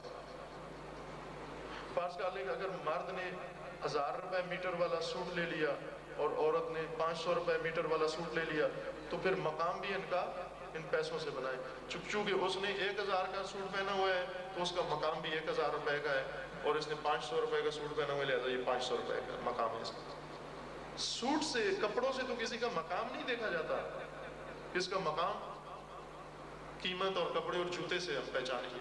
اسی طرح باڈی سے کسی کا مقام نہیں سمجھ میں آتا کہ اگر کوئی بہت طاقتور باڈی رکھتا ہے تو کہیں اس کا مقام بڑا اعلیٰ ہے، اور اگر کسی کا کمزور جسہ ہے تو ہم کہیں کہ اس کا مقام بہت ہی نیچے. خیر، کپڑوں کے قیمتی ہونے سے اور سستا ہونے سے مقام نہیں اوپر نیچے ہو جاتا، جوتوں کے بڑا ہونے سے اور چھوٹا ہونے سے مقام نہیں نیچے ہو جاتا. اسی طرح جسم کے مختلف ہونے سے انسانیت کا مقام آگے پیچھے نہیں ہوتا. انسان کا مقام اپنی جگہ پر ہے اور انسان اس روح کا نام ہے. اب جب آئے ہم نے معلوم کیا کہ خاتون بھی برابر کی انسان ہے، ہو بہو مرد کی مانند، ایک ذرہ برابر مرد سے کمتر نہیں، لیکن روح کے کچھ اپنے اصول ہیں. انسان، اب دونوں انسان ہیں، دونوں کا راستہ ایک، دونوں کا آغاز ایک، دونوں کا انجام ایک، دونوں کا راستہ ایک. صرف خصوصیت جو آئی ہے تو اس لباس میں آئی ہے، اور لباس کی خصوصیت ایسی نہیں ہے کہ اس کی وجہ سے ہم دو دھڑوں میں تقسیم کر دیں، یہ عورت اور یہ مرد. اگر بعض مردوں نے سفید لباس پہنا ہو، بعضوں نے دوسرا پہنا ہو، تو ان کو الگ الگ تھوڑے کر دیتے ہیں، وہ ایک ہی ساتھ بیٹھے ہوتے ہیں، پھر بھی ایک ہی کام دونوں کر رہے ہوتے ہیں. ہم یہ نہیں کہتے کہ سفید لباس والے نماز پڑھیں دوسرے نہ پڑھیں، یا یہ کھانا کھائیں وہ دوسرے نہ کھائیں. یہ کھانا دونوں نے کھانا ہے، بے شک لباس الگ الگ ہوئے. لہٰذا جو راستہ خداوند تبارک و تعالیٰ نے دونوں کے لیے مقرر کیا ہے وہ دونوں کے لیے یکساں راستہ ہے. جو مقام دونوں کے لیے تعین کیا وہ مقام ایک مقام ہے دونوں. البتہ جسمانی خصوصیات عرض کیا کہ اس کی ایک حکمت ہے، اس کا ایک فلسفہ ہے کہ اگر فرصت ہوئی تو وہ بھی آپ کی خدمت میں عرض ہو جائے گا کہ یہ جسمانی خصوصیات ہماری کیوں مختلف ہیں اور اس سے فرق کیا پڑا. یقیناً فرق پڑا. بعض چیزوں کے بارے میں کہا گیا کہ یہ خواتین کو نہیں دو، یہ خواتین یہ کام نہیں کر سکتی. بعض چیزوں کے بارے میں مردوں کو کہا گیا کہ یہ کام کر سکتے ہیں، بعض مردوں کو منع کیا گیا یہ کام نہیں کر سکتے. یہ اسی جسمانی خصوصیت کے فرق ہونے کی وجہ سے، مختلف ہونے کی وجہ سے. تو اس سے مقام اوپر نیچے نہیں ہو جاتا. اگر کہا جائے کہ عورت نماز جماعت نہیں پڑھا سکتی تو یہ عورت کے مقام پر اثر انداز نہیں ہے. چیز یہ مقام کی بات نہیں ہو رہی، یہ کسی اور شعبے کی بات ہو رہی ہے. مقام اس کا کوئی برابر کا مقام ہے مرد کا. مقام کو پہلے سمجھے، مقام مرتبہ کیا چیز ہے، تاکہ جسمانی خصوصیتوں کی وجہ سے جو مسائل مختلف ہیں ان کی بھی حقیقت ہمیں معلوم ہو جائے. بظاہر 1 گھنٹہ وقت تمام ہے. اب گفتگو جاری ہے ہماری انشاءاللہ. باقی اگلا حصہ گفتگو کا کل آپ کی خدمت میں عرض ہوگا. سوالوں کا ہے بھگوان. علامہ صاحب میرا سوال یہ ہے کہ آپ نے اتنا یہ بیان کیا ہے کہ میں کے بارے میں، لیکن یہ ہے کہ میں جو ہے یہ اس کو ختم کرنے کی کیا، اس کو کس طرح ختم کیا جا سکتا ہے میں کو؟ جی، پہلے ہی آغاز میں، گفتگو کے آغاز میں اشارہ کیا تھا کہ اسی سوال کے پیش نظر پیش کی جواب عرض کیا تھا. ممکن ہے ہمارے ذہن میں یہ آئی کہ جیسے میں نے کہا نا کہ ہم تو میں کو بھولے ہوئے ہیں. کوئی کسی کے ذہن میں یہ بات آ سکتی تھی کہ ہم تو بھولے ہوئے نہیں، ہم تو صبح شام میں کرتے ہیں، تو سب سے زیادہ میں کی فکر میں ہیں. اور آپ کہہ رہے ہیں کہ ہمیں میں کا علم نہیں ہے، ہم میں کو بھول چکے ہیں. ہم تو ہیں ہی میں پرست، انا پرست. سب سے زیادہ تذکرہ ہم کرتے ہی میں کا ہے. اور جیسا آپ نے اشارہ فرمایا کہ ہمیں دینی تعلیمات میں یہی حکم بھی دیا گیا ہے کہ میں کو بھول جاؤ، میں کو ترک کر دو، میں نہ کہو. تو ایک طرف سے کہہ رہے ہیں کہ میں کی شناخت ہونی چاہیے، خود کی پہچان ہونی چاہیے، اور ایک طرف سے کہا جاتا ہے کہ اس میں کو بھول جاؤ. وہ بالآخر ہم کیا کریں؟ اس کو پہچانیں یا بھول جائیں، اس کو چھوڑیں یا اپنائیں؟ یہ وہ ہے جس کی معرفت کے بغیر اب تک خدا بھی نہیں ملتا، اور دوسری طرف سے خود خدا نے کہا ہے کہ اس کو چھوڑ دو، اس کے پیچھے نہ جاؤ. اسی لیے عرض کیا تھا کہ 2 میں ہیں انسان کی، ایک حقیقی میں، سچی میں، اور ایک جھوٹی میں. جب وہ سچی میں نہیں ملتی، حقیقی خودی نہیں ملتی انسان کو، جھوٹی میں انسان کی بن جاتی ہے. انسان کے وجود کے اندر گمشدہ میں کی جگہ ایک اور میں آ جاتی ہے، وہ اس کا روح دار لیتی ہے اور انسان کو یہ تلقین کرتی ہے کہ یہ میں ہوں. لہٰذا وہ اس انسان کو اپنی خدمت میں لگا لیتی ہے. لہٰذا زبان میں انسان کے ہمیشہ اسی میں کا ہی ذکر رہتا ہے. تو جو کہا گیا ہے کہ خود کو پہچانو، من عرف نفسہ، جس نے اپنے نفس کو پہچانا، اپنے آپ کو پہچانا، اپنی خودی کو پہچانا، اپنی میں کو پہچانا، یعنی حقیقی میں کو، حقیقی خودی کو جس نے پہچانا. اور دوسری طرف سے جو کہا گیا ہے کہ میں کو بھول جاؤ، میں کو فراموش کر دو، یعنی وہ جھوٹی میں کو ختم کر دو، اس کا کبھی زبان پر نام نہ لو، کبھی اس کا ذکر تک نہ آئے، کبھی نہ کہو میں، یعنی وہ جھوٹی میں، وہ میں جو دوسروں سے کاٹتی ہے آپ کو، وہ میں جو خدا سے دور کرتی ہے آپ کو، وہ جو خدا بن کے بیٹھی ہوئی ہے آپ کی جگہ پر، وہ جو مرکز و محور ہے تمہاری توجہ کا، وہ جو ہر چیز اپنے لیے طلب کرتی ہے آپ سے، وہ جس پر آپ بہت فخر کرتے ہو، وہ جو ہر چیز کو اپنی طرف منسوخ کرنا سمجھے، وہ جو فخر کرتی ہے، وہ یہ کہتی ہے میرا گھر، میرے پیسے، میری اولاد، میری تعلیم، میرا فلاں، میرے نمبر، یہ میں جو ہے، یہ میں میرا جس نے رٹا لگایا ہوا ہے میں، یہ جھوٹی میں ہے. چونکہ سچی میں، سچی خودی، اس کا خدا سے رابطہ ہوتا ہے، اس کا ان دنیا کے کچرے سے کوئی رابطہ نہیں ہوتا.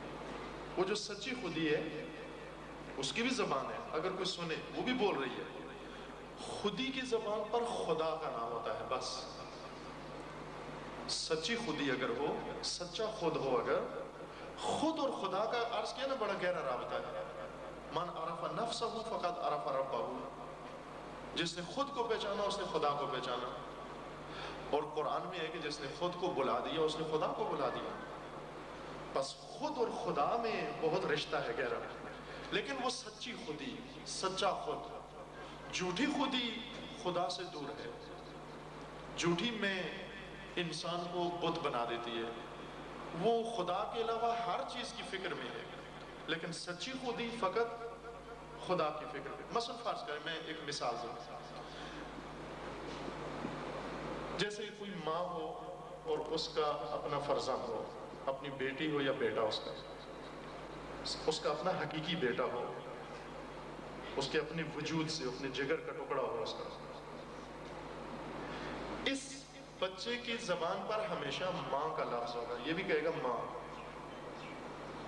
اور اپنی حقیقی ماں کو، اب کئی عورتیں ماں بن کر آئیں وہ کسی کی طرف توجہ نہیں کریں، کتنی اس کو پیار کریں، کتنی اس سے محبت کریں، کتنا ہی اس سے شفقت سے پیش آئیں، اپنی ماں تھپڑ بھی مارے وہ پھر بھی کہتے ہیں ماں، پھر بھی اسی کی طرف آتا ہے. دوسری عورت اس کو ٹافیاں دے رہی ہے، چاکلیٹ دے رہی ہے، کھلونے دے رہی ہے، اپنی ماں اس کو مارتی ہے، لیکن جب یہ دوڑ کے جاتا ہے تو پھر بھی اپنی ماں کے پیچھے جاتا ہے، دوسری عورت کے پیچھے نہیں آتا. فرض کر لو کہ دوسری عورت بہت بن سنور کر آئے، بڑے اچھے کپڑے پہن کر آئے، بڑا پرفیوم لگا کر آئے، بہت ہی تزئین و آرائش کر کے آئے، اور اس کی اپنی ماں میلے کچیلے کپڑوں میں ہو، ننگے پاؤں ہو، پھر بھی یہ بچہ اس بنی سنوری ہوئی کو نہیں، اس کے پیچھے نہیں جاتا، پھر بھی جائے گا اسی میلے کچیلے کپڑوں والی ماں کے پیچھے. کیوں؟ اس لیے کہ یہ اسی کے وجود کا حصہ ہے، اس کو پتہ ہے کہ یہ میری ماں ہے، میں اس سے ہوں اور یہ مجھ سے. لہذا حقیقی فرزند کی توجہ حقیقی ماں کی طرف ہوتی ہے ہمیشہ. اور آس پاس اس کے آپ شادی بیاہوں میں جاتی ہیں، وہاں دیکھتی ہیں کہ ایک سے ایک آرائش کر کے خواتین آئی ہوتی ہیں، لیکن اپنی ماں کا بیٹا اپنی ماں کے پاس ہی ہوتا ہے، کسی اور کے پاس کوئی اس کو آنکھوں میں جچتی کوئی نہیں ہے. ہزار بناؤ سنگار کیے ہوئے ہوں، وہ اپنی ماں کے اس میلے کچیلے کپڑوں کے مقابلے میں ایک ذرا برابر اس کی کوئی قیمت نہیں سمجھتا وہ بچہ. چونکہ بچہ پہچانتا ہے اپنی ماں کو اور خود کو بھی، اس کو پتہ ہے کہ یہ میری ماں ہے، یہ میں ہوں. کبھی بھی اپنی ماں کا دامن نہیں چھوڑتا بچہ، کبھی بھی اس کی انگلی نہیں ترک کرتا، کبھی بھی اس کا ہاتھ نہیں چھوڑتا. اس کو بھوک لگتی ہے اسی کو پکارتا ہے، اس کو نیند آتی ہے اسی کو پکارتا ہے، پیاس لگتی ہے اسی کو پکارتا ہے، کوئی مشکل پیش آتی ہے اسی کو پکارتا ہے. اس بچے کو معلوم بھی ہو کہ یہاں ایک ڈاکٹر بھی ہے، لیکن پھر بھی بلاتا ماں کو ہے. اس کو علم ہے کہ ڈاکٹر علاج کرے گا، لیکن بلاتا ماں کو ہے پھر بھی. کیونکہ حقیقی اولاد کا حقیقی ماں سے بڑا گہرا رابطہ ہوتا ہے. لیکن اگر ایک بچہ آپ کا نہیں ہے، آپ نے ایسے ہی گلی سے پکڑ کے اپنے ساتھ کر لیا کہ چلو فلاں فنکشن میں آج آپ کو بھی لے چلے ساتھ، ہوتا ہے نا، کوئی لے گئے بچہ جو آپ کا بیٹا نہیں ہے. اب یہ جا کر محفل میں دیکھے گا. اس کو اگر کوئی تکلیف ہوئی تو ضروری نہیں کہ آپ کو پکارے، وہی پاس بیٹھی ہوئی کسی خاتون کو پکار لے گا. اگر یہ چھوٹا بچہ جو آپ کا نہیں ہے کسی کا ہے اور آپ اس کو ساتھ لے گئے، ممکن ہے محفل میں کوئی عورت کوئی خاتون اسے پیار کرے یہ اسی کے ساتھ چلا جائے، کوئی اس کو ٹافی دے یہ اسی کے پیچھے چلا جائے. ممکن ہے کسی کا لباس اس کو پسند آ جائے، کسی کی باتیں اس کو پسند آ جائیں، کسی کی کوئی اور چیز اس کو پسند آ جائے، یہ اسی کے پیچھے چل پڑے گا. بس آپ نے دیکھا کہ دو آپ کے بیٹے تھے، آپ کے ساتھ جانے والے دو بچے، ایک آپ کا حقیقی بچہ اور ایک آپ کا ایسے اپنایا ہوا لے پالک بچہ. اس کہتے ہیں من گڑت اولاد، یعنی جو خود ہم نے گڑ دی ہے، ہماری اولاد نہیں ہے، ہمارے وجود سے نہیں ہے، کسی اور کے وجود سے، لیکن ہم نے اس کو اپنا لیا. ہم نے کہا کہ تم ہماری اولاد ہو. یہ جس کو ہم نے کہہ کر اپنی اولاد بنا لیا ہے، یہ کسی کے پیچھے بھی جا سکتا ہے، جیسا کہ چلا بھی جاتا ہے، لیکن جو اپنی حقیقی اولاد ہے کبھی بھی اپنی ماں کو ترک نہیں کرتا. وہ اس مثال سے اب آئے آپ خودی کی طرف. خودی بھی ان دو بچوں کی طرح ہے. ایک حقیقی خودی ہے، اس حقیقی خودی کا مالک فقط خدا ہے. یہ خودی کبھی خدا کا دامن ترک نہیں کرتی. اس کی زبان پر کبھی میں کا لفظ نہیں آتا. اس خودی پر یہ جب بھی بولے گی کہ یہ کام کس نے کیا ہے، کہے گی خدا نے کیا. مثلا اس خودی نے امتحان پاس کیا، اس خودی کو نمبر ملے بہت زیادہ، اس نے ٹاپ کیا، اس خودی نے. اس کو جا کر پوچھو جی مبارک ہو آپ کو، آپ نے ٹاپ کیا. کہا نہیں میں نے نہیں کیا، خدا نے کروایا، یہ خدا نے دیا. اس خودی نے گھر بنایا. یہ نہیں کہے گا کہ خودی نہیں کہے گی کہ یہ میں نے محنت کی جی، یہ میں نے زحمت کی جی، یہ میں نے دوڑ دھوپ کی جی، یہ میں نے یوں کیا، یہ نہ کہے گا یہ خدا نے دیا ہے. اس خودی کو اگر کوئی اولاد مل جائے، یہ خودی نہیں کہتی کہ یہ میری اولاد ہے، یہ کہے کہ یہ خدا نے دی ہے. اگر اس خودی کو علم مل جائے تو یہ نہیں کہتی کہ یہ میں نے اپنی زحمتوں سے، اپنے مطالعے سے، اپنی لائبریری میں پڑھ کر یہ علم حاصل کیا ہے. یہ خودی کہے گی کہ یہ علم مجھے خدا نے دیا. یعنی اس خودی کی زبان پر، حقیقی خودی کی زبان پر فقط کس کا نام ہوگا؟ خدا کا نام ہوگا. لیکن ایک جھوٹی خودی ہے کہ جہاں پر خدا کا نام ہونا چاہیے وہ وہاں بھی اپنا نام لکھوا دیتی ہے، یہ میں نے کیا ہے. مسجد خدا کے لیے بناتا ہے، باہر اپنی تختی لگوا دیتا ہے، یہ حاجی صاحب نے بنایا. کہنے کو تو کہتے ہیں خدا کے لیے. 1 روپیہ دیتا ہے چندہ کسی کے لیے، پھر کہتا ہے لاؤڈ سپیکر پر اعلان کرو. 10 روپے کی بجلی کے یونٹ ضائع کروا کے اپنے 5 روپے کا اعلان کرواتا ہے. کیوں؟ اس لیے کہ خودی ہے، اور کاذب اور جھوٹی خودی، من گڑت خودی ہے. یہ وہ خودی نہیں ہے جو خدا نے بنائی ہے. یہ وہ خودی ہے جو انسان نے جھوٹی خودی، اس حقیقی خودی کی پہچان نہ ہونے کی وجہ سے یہ کاذب خودی کو اس کی جگہ رکھ دیا. یہ خود اگر حقیقی خود ہے پھر اس کا رابطہ خدا سے ہوگا، چونکہ خود اور خدا کا رابطہ ہے. من عرف نفسہ فقد عرف ربہ. لیکن جس کا خدا سے رابطہ نہ ہوا، سمجھو کہ وہ جھوٹی خودی ہے، وہ کاذب خودی ہے، وہ من گڑت خود ہے، اس کی کوئی حقیقت نہیں ہے. بس یہ جو آپ نے سوال میں بیان فرمایا ہے کہ ہم کیسے خود کو بھولیں. خود کو بھولنا چاہیے، جھوٹی خود کو. یہ اس وقت بھول سکتے ہیں جب حقیقی خود کا پتہ مل جائے، جب ہمیں اصلی اپنی ذات کا پتہ مل جائے، اپنی حقیقت کا پتہ مل جائے. بس ہمیں اس کائنات میں جو تگ و دو کرنی ہے، جو جستجو کرنی ہے، وہ یہ کہ کہیں سے ہمیں اپنا سراغ مل جائے، اپنا پتہ مل جائے ہمیں، ہم کیا ہیں، ہم کون ہیں، ہم کس لیے ہیں. جیسے حدیث میں بھی امیر المومنین علیہ السلام سے حدیث ہے کہ خدا رحمت کرے اس انسان کو جسے یہ معلوم ہے کہ میں کون ہوں، میں کیا ہوں، میں کہاں سے آیا ہوں، میں کہاں جا رہا ہوں، میں کیوں آیا ہوں، میں کس لیے یہاں پر ہوں. ان سارے سوالوں کا جواب جس کو معلوم ہو، خدا رحمت کرے اس کو. اور اتنے سارے سوال ہم سب کے سامنے ہیں اور ہمیں ان کے جواب معلوم نہیں، اس وجہ سے کہ ہمیں خود کا ہی علم نہیں ہے.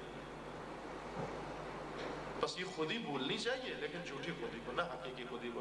حقیقی خودی کو بھولیں گے تو خدا بھی بھول جائے گا ساتھ، اور خدا ہی نہیں بھولیں گے بلکہ خدائی بھی ساری کائنات بھول جائے گی.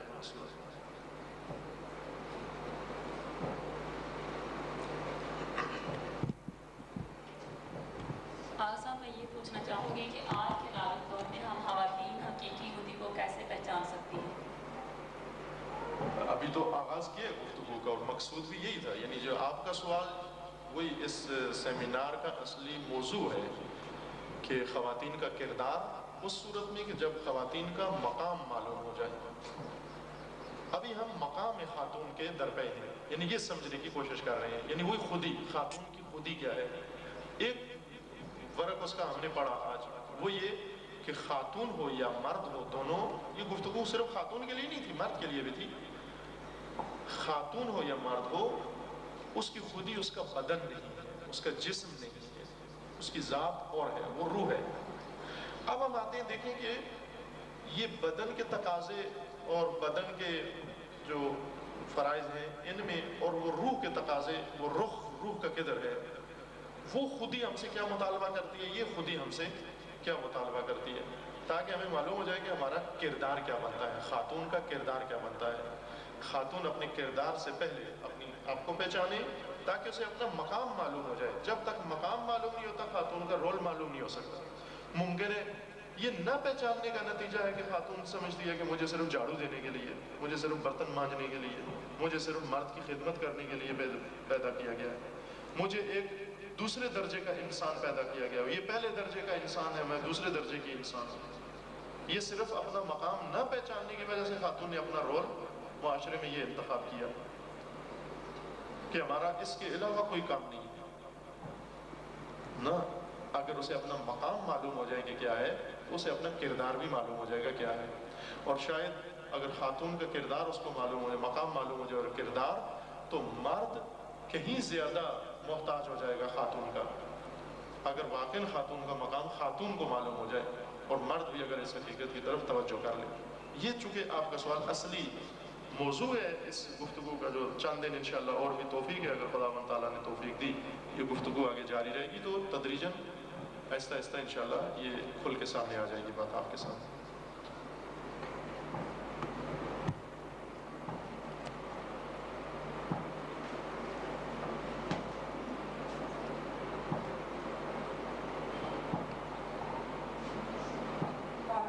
آپ نے دلائل دے کر فرمایا کہ مرد اور عورت میں ذرا برابر فرق نہیں ہے، تو اگر ہمارے معاشرے میں تو مولانا بعض گھرانے ایسے ہیں کہ جہاں عورت کو بہت کمتر سمجھا جاتا ہے، کیا آپ خواتین کی رہنمائی میں کچھ دلائل ایسے دیں گے کہ وہ اپنے گھروں کا ماحول ٹھیک کر سکے؟ مثال کے طور پر آپ وراثت کو لے لیں، اس میں عورت کا حصہ اتنا کمتر کیوں بتایا گیا ہے؟ جی یہ بھی اشارہ کیا تھا میں نے، اور بعد میں انشاءاللہ اس کی طرف آئیں گے. عرض کیا تھا کہ جسمانی طور پر مرد عورت میں فرق ہے، لیکن جسمانی فرق عورت اور مرد کو مقام نہیں دے سکتا،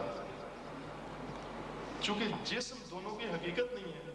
مرد کا اگر مضبوط جسم ہے تو اس کی انسانیت پہ مضبوط جسم کا اثر نہیں پڑتا.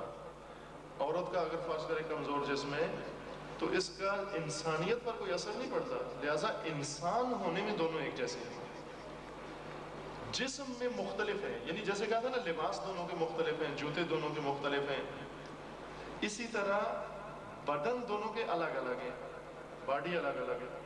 یہ بدن جو الگ الگ ہے، اس کا ایک فلسفہ ہے، اس کی ایک حکمت ہے کہ اشارہ ہوگا. میں نے آج کیا کہ بعد میں آئی یہ بات، اور آپ کے سوال کا بھی ایک حصہ اسی سے مربوط ہے، وراثت کا خصوصاً جو آپ نے سوال کیا.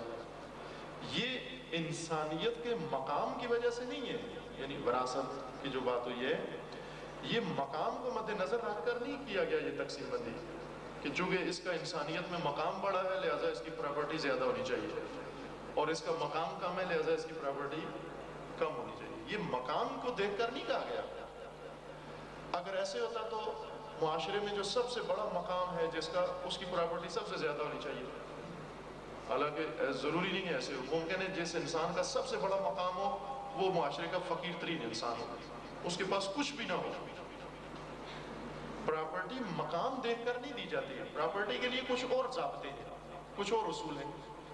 اگر فرض کر لیں کہ ایک آدمی بالکل ان پڑھ، اجڑ، بدتمیز، بد اخلاق، بد کردار، لیکن اس کے پاس پیسہ ہے، اس نے سارا علاقہ خرید لیا ہے، اور اسی علاقے میں ایک بہت پڑھا لکھا دانشور، دانشمند، ایک بہت ہی متقی، پرہیزگار، عالم، اس کے پاس 1 میٹر زمین بھی نہیں. تو اب ہم آ کر دیکھیں کہ پراپرٹی سے مقام پہچانے جاتے ہیں، تو پھر تو اس جاہل کا سب سے زیادہ مقام ہونا چاہیے، اگرچہ ہمارا معاشرہ ایسے ہی ہے. ہمارے معاشرے میں عالم کا اتنا مقام نہیں ہے جتنا جاگیردار کا مقام ہے.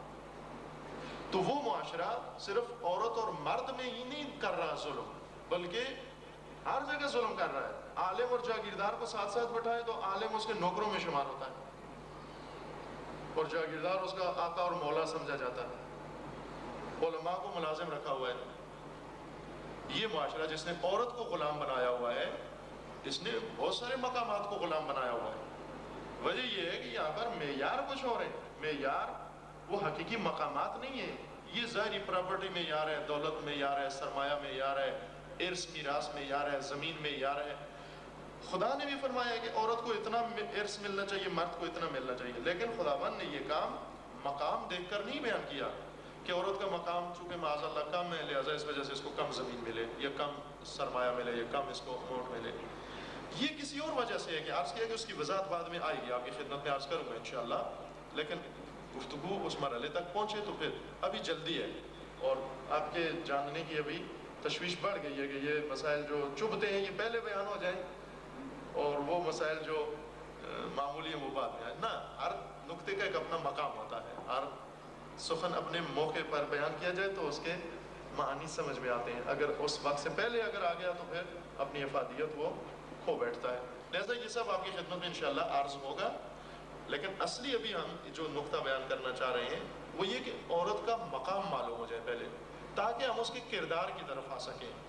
مقام میں یہ ساری چیزیں انشاءاللہ عرض ہوں گی. بس مختصر جواب آپ کے سوال کا یہ ہے کہ یہ ارث میراث کا ایک تو نظام ہے نا جو ہمارے معاشرے میں ہے، یہ تو بالکل غلط ہے. ایک وہ نظام ارث و میراث ہے جو اسلام نے بیان کیا، دین نے، شریعت نے بیان کیا. اس میں بھی عورت اور مرد میں فرق رکھا گیا ہے. وہ بھی مقام دیکھ کر نہیں ہے. میں جو جواب دے رہا ہوں آپ کو وہ یہ ہے خلاصہ اس کا، مقام کی وجہ سے نہیں ہے، نہیں رول کی وجہ سے.